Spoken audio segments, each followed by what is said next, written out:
Time chat. Time chat. Hmm?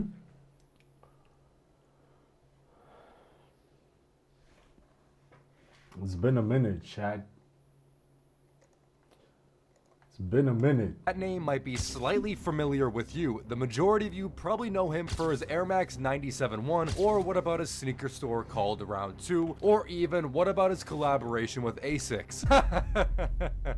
Oh, I'm just playing, guys. These things are a pile of stinky elephant dung. Around 6 years ago, Sean was at the top of the world. He just released his highly sought after collaboration sneaker with Nike, was doing partnerships with Guess and other large brands, and all of his sneaker stores around the country seemed relatively successful. During this time, everyone thought Sean was the man. I mean, I did. At the time, he was pretty ahead of his time with the style, even if he did look like a Skid Row bum. But he looked pretty badass with a beard, and he even was vegan. So he was the ideal male. But with great power comes great responsibility, and soon after Sean hit his top, hit his peak, where it seemed like nothing could go wrong, the decline was hard and fast. Hey, pause. Where now the name of Sean Wotherspoon is relatively unheard of, and while some think his regression into obscurity was natural, some say it was self-inflicted, and his time in the spotlight was never even deserved.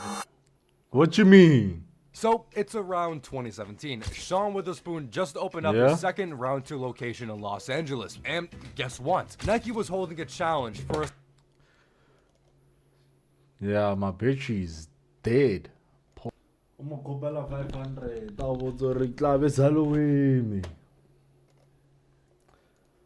select few in the space to design and get their chance to have their very own Air Max created. The event was called Air Max Vote Forward. It was a part of a new promotional run by Nike for their Air Max Day coming up. And that's when and where the winner's sneaker would be eventually announced. Sean was one of the lucky contestants to get in. Now obviously we know that his sneaker won, and to this day it's still selling for around $1,000. This sneaker is objectively very nice. I mean, I like it. Nice. You may not, and are probably calling it gay. Nah, chill out, my boy. Sometimes I like a little bit of estrogen in my sneakers. But the process behind Sean winning gets put into question a lot online. Sean brought a room full of similar popular minds, you can say, or even this one having half a brain because I don't know what's going on here, to help him create the concept behind his now sneaker. And this is where many draw criticism towards Sean, as a lot of many designs from the sneaker didn't even come from Sean. But obviously, you know what, that's totally fine, and seems wrong to cast judgment against Sean as help. It's fine. As I was looking through old promotional footage of other competitors, it seems that their help was just themselves. Even if there was or was not help, the voting was more rigged than Russia's elections, as Sean posted up his electronic voting booth right in the entrance of his sneaker store, and even obviously would let customers vote for him. I'm close with Sean. I would be honest with him if it was a trash design. I would hope you would be honest with me, yeah. Everybody would be, hopefully, the nicest out of all of them. And everybody wants to see those come out. And you know what? This little twerp might be onto something. It makes sense comparing Sean's sneaker to other designs and how utter shit they really are. I mean, look at this competition. You got some shit that literally Buzz Lightyear would wear.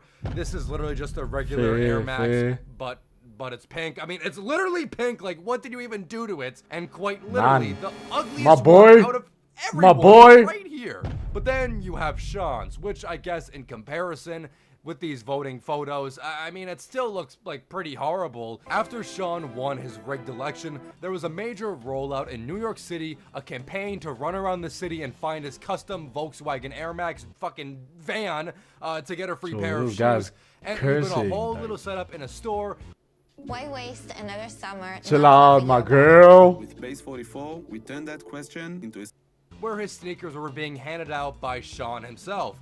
It seemed that Nike caught lightning in a bottle with Sean's Air Max 97.1. He even gave out these cute little pins.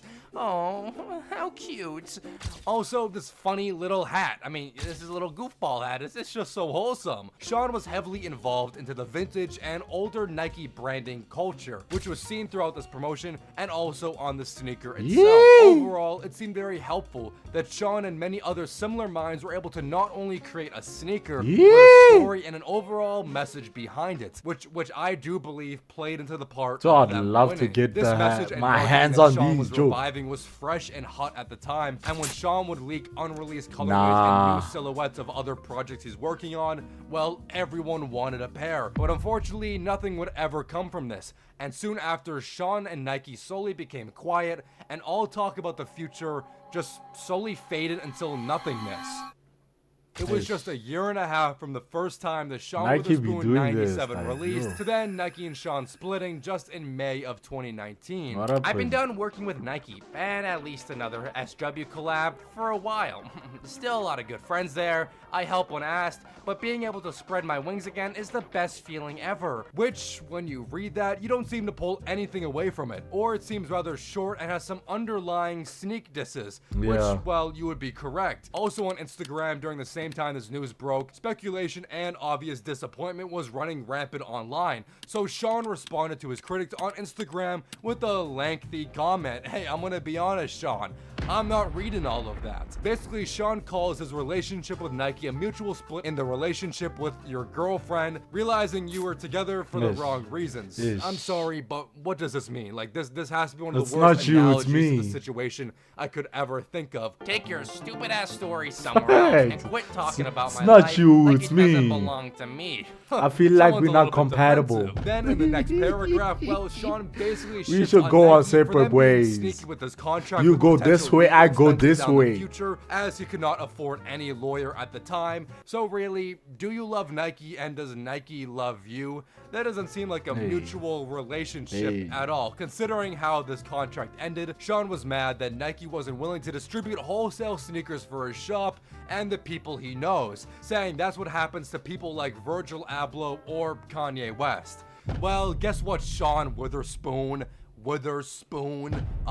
You're not them, buddy. You're never gonna be like them. It showed that without Nike's initial support of Sean's vision, Sean could never amount to that level of success on his own. It was just stated that Sean felt like he couldn't spread his wings and truly allow him to create what he wanted to create. Let it go. Now, this seems like an understandable reasoning why, but rather all it does is put into question Sean's work. From his collaborations with Adidas and even Ace, This guy no paste out corduroy. 6, where these sneakers are ending up on discount shelves at Ross. Maybe Sean Witherspoon did need more help and more guidance than he initially thought. This can be translated to Sean's time at Nike, where it seemed like he had one foot out of the door at all times, only helping when he was either allowed or could. But that's expected. I mean, Sean won a Nike contest. I think Nike liked his image and knew they could lean into what he offered and tap into a different market and use him. Just look at the original colorway of his sneaker and then what released. These are two visibly different colors, and one clearly Facts. looks better than the other. Facts. Well, the debate of Sean Witherspoon and his questionable designs and determining where his success comes from seems rather meaningless to debate, as that doesn't sway the majority of the public perception to hate someone. Which a lot of people, well, they do hate Sean Witherspoon. My boy. Firstly, it is alleged that Sean Witherspoon This guy's did indeed bashing back Sean. door his very own sneaker to then sell at his very own sneaker store What for does the comment say? $650. There should be really no reason why this sneaker wasn't sold at retail, but a fictitious greed What price you to mean, my boy? capitalize. I mean, it really doesn't get any shadier than this. And also, it Greatest seems that MX Sean of all Witherspoon times. gets Facts. most of his hate online due to his views on child vaccinations and why he's against it. In some random Instagram comment section, someone said, if you love your kid, vaccinate him. Then Sean responded with, no, I want him to live longer. This Reddit thread about Sean details of various frustration, anger, and sense of how the sneaker community now feels towards Sean. Many were bringing up his vaccination comments and some about his Air Maxes. We'll be getting a Sean Witherspoon X anti-vax collaboration instead. Nothing past toddler sizes, for sale, baby shoes.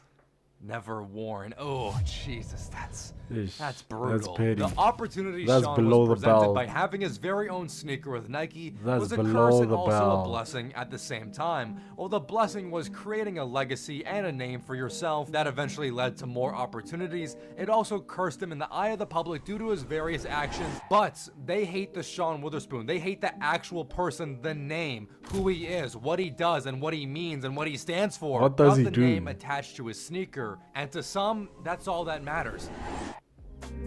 We love the shoe. Don't get it confused. We love the shoe. We'd appreciate the shoe. We do. In Paris. My boy. Sean Witherspoon's not signed yet, yeah. My boy. It's signed on his side. You. Buena. You. Buena. Now we do. We love the shoe. My boy. Let's go. What did I miss?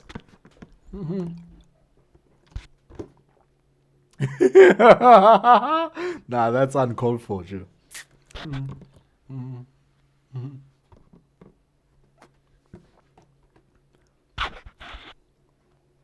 Let's go.